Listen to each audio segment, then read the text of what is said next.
Hey guys, so in this video I'm going to talk about dominant chords, and this is going to be pretty brief because you might recall from my first video that I said I wasn't going to talk about like bebop theory or classical theory. I think if you want to learn bebop you should go watch Barry Harris videos. And if we look at dominant chords, they're pretty consistent across bebop along with like hip hop, neo soul, even classical, whatever. So when I say dominant chord, a dominant chord is a chord that has essentially this flat 7 with this major third, but it's not just necessarily that. So this is like the G Mixolydian mode, right? But I would also call like the main chord for the B Locrian mode a dominant chord, even though you have a minor third. You still got the flat 7, but it's not just it. I think if you want to know about dominant chords, you really need to go watch Barry Harris videos if you want to learn it like that. But really what I think about dominant chords is that they're very dependent on the context you're using them in. So let's say I wanted to play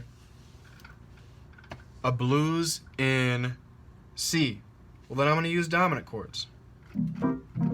Like I say, I don't know. Yeah.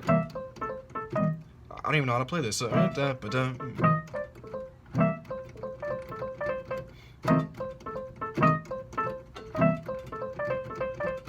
So far, all I played were dominant chords. I played the C dominant chord, the C, like dominant 7 chord, and then the F dominant 7 chord. But that's just one way to play it. Because I could also say, hey, let's play a ballad in C.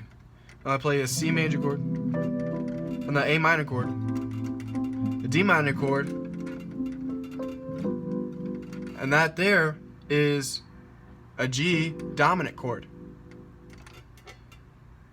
But there's tons of different ways I could play that. I could, if we're talking about the dominant chord in a turnaround, I might play the D minor to actually an A flat diminished, and then I might resolve to the, well, not resolve, but go to the next step of a G dominant chord, and then lead back to the major chord. And then you can do the same thing in like minor modality music. So it's just really dependent on the context. So as I go along with these videos, you'll see how I use dominant chords in there. Sorry, don't have a really good explanation for them. They're important though. See ya.